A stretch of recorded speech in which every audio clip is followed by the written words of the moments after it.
Hi, my name is Thais Gibson, and I'm the creator of the Personal Development School. This is your daily breakthrough video, and in this video, I'm going to talk to you a little bit about whether or not somebody can experience boredom as a deactivating strategy in a relationship. So, this is based on a question I have from one of our members inside the Members Lounge. And I'm going to read out the vast majority of the question, but there's some really interesting points in here that I want to share. So, some things that we are going to cover is whether or not boredom can be a deactivating strategy. We're also going to talk about our subconscious comfort zone as it relates to boredom. We're going to talk about what boredom can mean in various areas of life.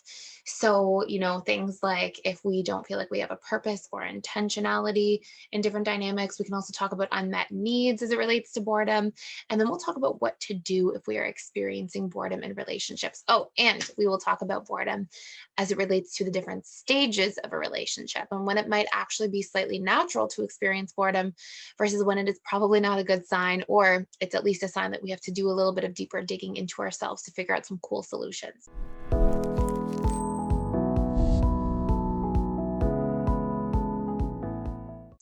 So, this is the question. This individual says, I always feel bored in relationships. The boredom often kicks in the minute someone shows interest in me. I lose interest and the boredom feels kind of numbing. I often think that the person I am with must be boring, or I am boring, or we both are. But I have been in a number of relationships now and it keeps happening. My dad always seemed bored and reached and detached around me growing up. Neither one of my parents seemed very interested in my thoughts or feelings. Could the boredom I experience when people show interest in me be a result of my experience with my parents? And with somebody very sweet, kind, affectionate, and consistent who's excited to spend time with me, though I often feel bored around him.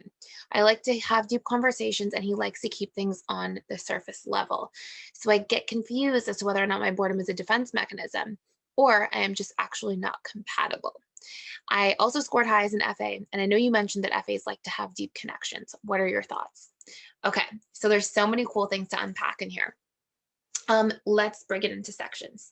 So the first thing, oh, by the way, before I go into this, we have a 7-day free trial. It's on right now. Do not miss it. 7-day free trial into the Personal Development School. All courses are open and available for 7 days for you to go in and test the courses out, check them out. There's 45 plus courses. It's only for the All Access members pass. So you get access to 45 plus courses. They're all pre-recorded. They're honestly all way, way, way, way, way, way, way, way, way, way, way better than the YouTube content because I can like really put more like energy and effort and intentionality into them with systems and structures and things that are just going to save you a lot of time and help you break through in your life. So check those out. I'll put a link in the description box below. It ends completely May 5th and we won't be doing it again. So check it out while we have the chance. This is like a one-time thing. I hope you enjoy. Okay, so let's go into this. So first and foremost, boredom can absolutely be a representation of a subconscious comfort zone. So if we grow up and a part of the way that we felt around somebody else was that they were bored by us, we can learn to connect to somebody in a way where there's like a sort of detachment from that person. And that can be part of our subconscious comfort zone. Now, remember, there are 3 major things that make us attracted to other people. Number 1 is whether or not they meet our personality needs. So these can be the deep inner drivers that we have as part of our personality. For some people, those things are things like personal growth, security, emotional connection, community. For some people, it's like power, control. There can be so many different personality drivers that tend to drive our behavior. We've got a great course in the school on that. Now, it's called Discover, Embrace, and Fulfill Your Personal Needs. Now, what can happen is if we are used to relating to somebody on that level. So one of those things are our personal needs. Another thing is our subconscious comfort zone. So what we're used to love being like. And then the other thing we tend to be really attracted to is if somebody's expressing our repressed traits, because the subconscious mind wants trait variety as a biological survival mechanism. So what can happen is you can feel attracted to somebody on one level where that subconscious comfort zone, dad was detached around you is what you're saying, and so then you feel that you are attracted to people who are a little bit emotionally detached from you to a certain degree, and that can be a huge thing for sure. What I would guess here is that more of the subconscious comfort zone is exactly this part of this person's question. It's interesting for you guys to kind of see this in like a little study format. So this individual says, I often think that the person I am with must be boring. I am boring, or we both are. And so what I hear there is you are carrying as a part of your subconscious comfort zone because you've been imprinted by this experience from childhood. You are carrying the belief that you are boring and people must find you boring because that was what you felt your father felt towards you.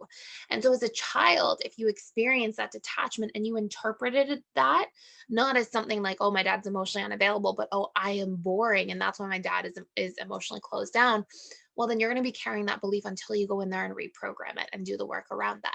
So that's really important to notice as well from a subconscious comfort zone perspective.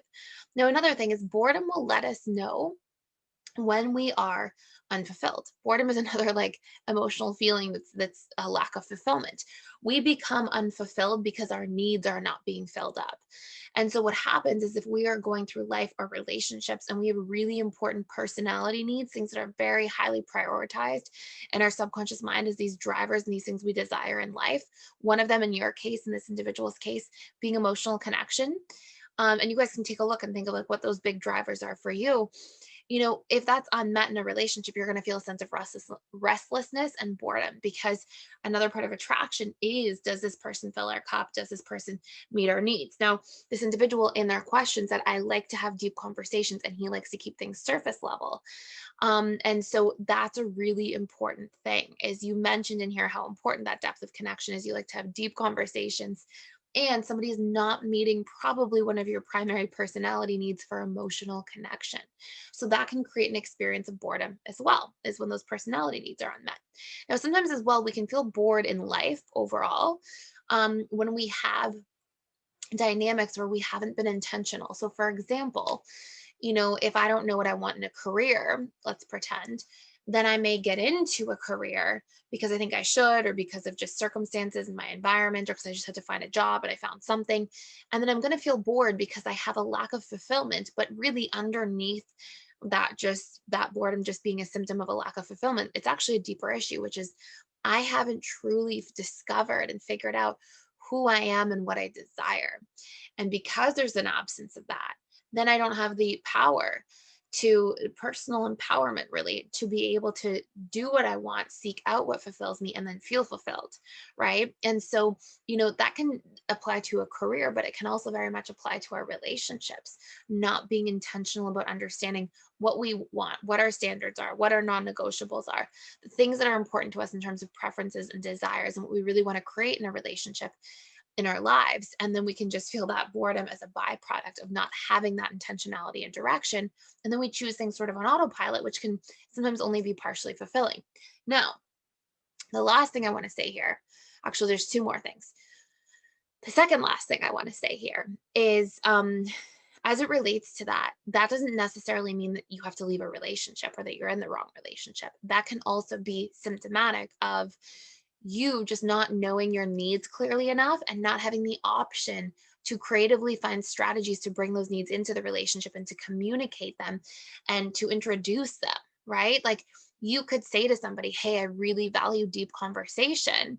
And can we have a date night once a month or once a week? Or we just go out and we put our phones away and we just chat. Or we find, there's all kinds of cool apps like little questions games on your phone that are about like deep connection questions. Or, there's so many things you could do that don't have to be like heavy, like we need to have deep conversation. Well, that may be something somebody's a little bit resistant to at the beginning, but things that you can bring in that can be like fun and interesting, and you can make it like a light, exciting thing that you're doing together in a relationship, and something you'll try and something you set time towards consciously. And so there's so many ways like you can bring your needs, and it doesn't necessarily mean like jet out of the relationship all of a sudden. You may find that once I'm clearer about who I am and then I bring that into my dynamic, that there's many ways that this can be met or fulfilled. So that's an important thing to keep in mind as well. Now, the very last thing I want to share here is that boredom can be something people feel at different stages of a relationship. So, as we talk a lot about, we have 6 stages of a relationship. And I have these all, if you guys want to check this out and learn more, as the advanced attachment style courses. We talk about how each attachment style behaves in each of the 6 stages of a relationship, and the roadblocks and the obstacles and the pain points and how to break through them, and the wounds that will come up and the fears that you might have, and just like all that good stuff. It's sort of like your blueprint for navigating who you'll be as time goes on in a relationship and what to do, and who your partner will be as well. But In the stability phase of a relationship, sometimes we can feel a little bit bored originally because we're used to really settling in. Now, this is usually something a dismissive avoidant loves. They love that settling in period. Securely attached people tend to love that. Anxious preoccupied can be a little nervous around it because they're usually used to like a lot of that sort of emotional roller coaster, but they don't have too hard of a time with it. Fear of avoidance tend to really struggle with it because their subconscious comfort zone is chaos a lot of the time. Usually there was a lot of like unpredictability and often chaos in the home that translates into like all these imprints they receive that they usually replay throughout the course of their lives. And then when all of a sudden they're in the stability phase and things have calmed down and it's so peaceful and placid and harmonious, that can be something that they're like, whoa, what is this? I'm not used to this. And they can judge it originally as boredom. And part of what the healing feature becomes there is to clean up that subconscious comfort zone of chaos in the relationship to self and do some reprogramming work around it so that you don't have to feel that in relationships going forward. So hopefully this all makes so much sense. Oh, and lastly, boredom can be a deactivating strategy in a sense, but it is not a causal deactivating strategy. It will be something that has deeper roots, aka I'm bored because my needs are unmet, and then that boredom can spark me to create space between myself and somebody else through telling painful stories about it, pushing the person away through my actions and behaviors, etc. And that can become a deactivating strategy, but it tends to be something secondary. So keep that in mind as well. Okay, thank you for watching right now. Please like, share, and subscribe. I would super appreciate it. I hope you enjoyed this video, and I will see you tomorrow.